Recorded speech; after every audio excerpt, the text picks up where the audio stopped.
has made a lot of changes to their vehicles across the lineup, but their number one selling SUV is the RX350. We have the L, the all-wheel drive with the Lux. We'll show you what it offers and some changes that might interest you. Stay right with us. Welcome back to the channel. I'm Lauren Fix, and this is Car Coach Reports. And today we're going to look at Lexus's number one selling SUV. This is the RX350.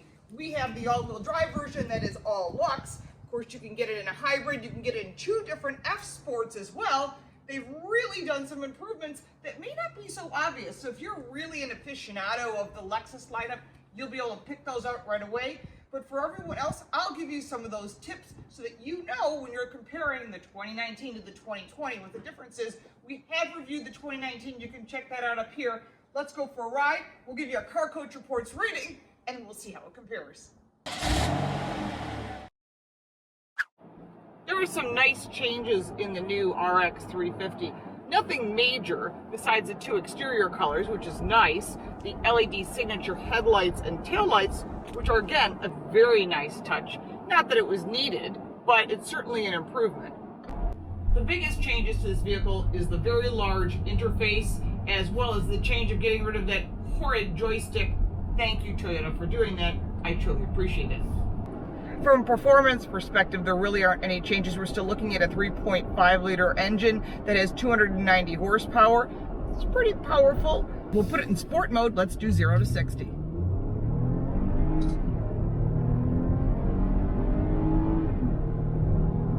That's pretty good in this class. And I have to say, when you're purchasing a mid-size luxury SUV, and this one has 3 rows that are standard, you really don't expect to have this kind of get up and go. And this does. It actually has really good performance because you buy performance and you drive torque every day. And so for performance, I gave it a 9. Handling is not something you typically expect when you're looking at a luxury SUV. If you're looking at performance and handling, you kind of look to the Germans. They've done a great job by lightening up the vehicle, making it more nimble, and giving it better feel for the roadway. And I think that's part of the big improvements that come when you're purchasing the RX350. Now we're driving the all-weather drive or all-wheel drive, and this is the L. It's also the Lux, so it's fully loaded. But they've done some really nice improvements to the vehicle. You can drive it in 3 different modes, so you get that performance and handling combination. When you merge in the Eco or the Normal or the Sport, I prefer to drive it in Sport, but for everyday use, Normal's great. If you're sitting in traffic, the Eco makes the most amount of sense. From a handling perspective, I think they've done a great job improving what this vehicle offers. And when you're looking at vehicles, it's what you drive every day. So for handling, with the big improvements, I give it an 8. One of the reasons I gave it an 8 is the turning radius is not as tight as it could be. When you're looking at some of the competitors in this market segment and you need to make a U-turn or get around someplace, you need to have a tighter turning radius. Safety is one of the top features when it comes to purchasing an SUV. You're transporting children, you're transporting friends, you're transporting stuff. One of the things I always tell people is I can replace cars all day long, but I can't replace you. That's why you always want to get the top safety you can get. And one of the most important things they've added to this vehicle besides front collision warning is a pedestrian or bicyclist warning. So if someone on a bicyclist or a pedestrian walks in front of you, the car will brake. Just like the forward collision warning, these are more of the safety features that are part of autonomy that we're starting to see go into place. And actually they're pretty good because a lot of people don't see that because of the distractions in everyday life. But with the head-up display and everything they've added to this vehicle and the standard safety features, very impressive, Toyota. Well done. It's Lexus as well. We're looking at a 9. 80% of your driving decisions are based on visibility. So where you're driving on your street or you're driving on the highway, you want to be able to see what's going on around you. And although there's great safety features involved, you know, you're looking at the long front windshield, the low sills so that you can get some good visibility. The back still has its limitations because of the design that's built into this Lexus RX350, and it sort of is restrictive.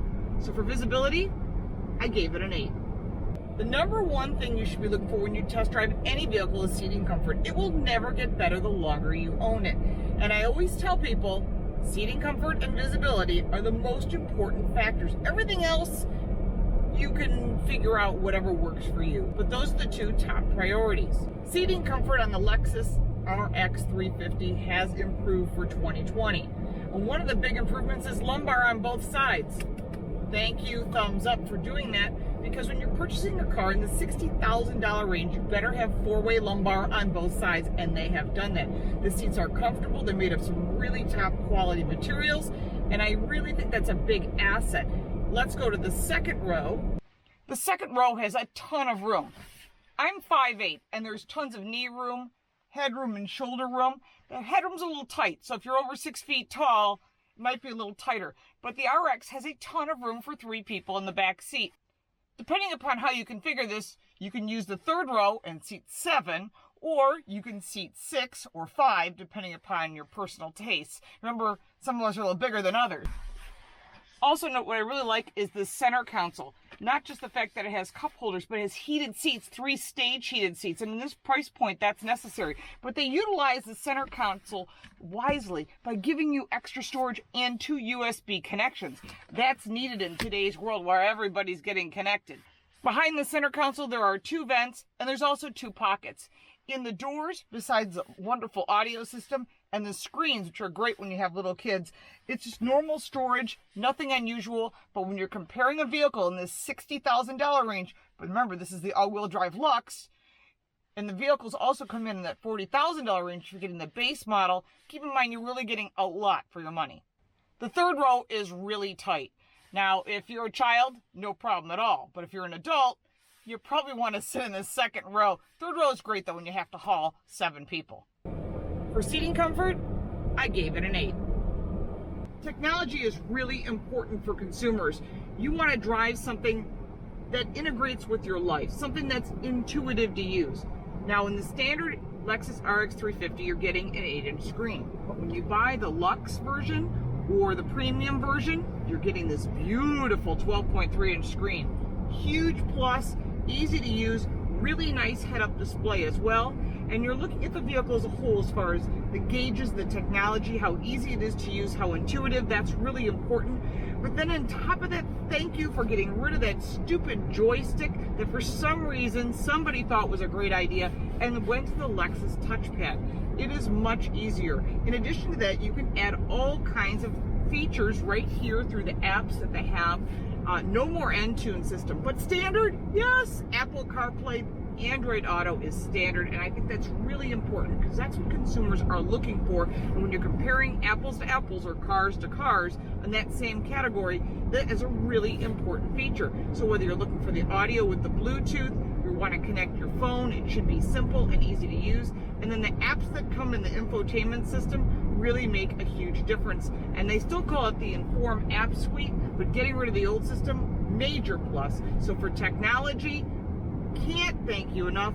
We're giving it 9. Lexus claims there are 300 new parts and pieces to this vehicle, but for 2020, you're really not going to see all of that. What you're going to experience is different and improved, whether it's the Mark Levinson audio, which is a great feature, but I really like that they've got storage for your phone. You got one in the middle, it's not wireless, which is disappointing, and a neat little pocket that's right in front of the cup holders, so you can put another phone there or something else, which is great. 2 cup holders, 3 stage heated seats, 3 stage cool seats, even the second row has that. On top of that, the standard heated steering wheel, which I do appreciate because it is cold here where I live. But looking at the vehicle as a whole for what you're getting in this category, if you're going to be the #1 selling vehicle in their brand lineup, you really need to be bringing everything. And the only thing I could think of that it's missing was a wireless charger. They had 2.1 amp chargers. There's 2 in the front, there's 2 in the glove box, tons of storage. The door storage is great. There's a door that pulls out to make it easier for you to put things in. Overall, the features are just fabulous. Missing a few minor things, but overall, it got a 9. The design of this vehicle has improved slightly. Looking at the front end of this vehicle, it's something that's personal. If you love this look, you will love this new Lexus RX350. It isn't really different from the 2020. There are some minor changes, but the interior is where the big changes are. The difference in the wood quality and the leather quality are really impressive. I have to say, just overall, the fit and finish of the panels, the vehicle itself, and its overall materials earned a 9 for design and then a 9 for quality. And I have to say, you should be impressed because both are really important factors when it comes to purchasing an SUV. As I said, the third row is really tight, but if you got your arms full, you can buy as part of the premium package the kick to open the rear deck lid. Really important as well. Underneath this little panel is storage for the cover and, of course, any tools you might need for a jack. They've thought about a lot of things in this vehicle. A few things are missing, but for a value score, we gave it an 8. A few things I find frustrating, including the third row being pretty much too tight for adults and difficult to get back there. Also, the deck lid doesn't go up that high. Again, I'm 5'8", and I'm thinking, boy, if you're 6 feet tall, you're going to hit your head. We've done a really nice job thinking about all those details, and there will be continual improvements on the RX350 because it is their #1 selling vehicle. So if you're comparing the 2019 to the 2020, there are a few changes. Are they important? That's up to you. The bright red leather interior, I think is great. Again, that's a personal choice. Not everybody likes red leather.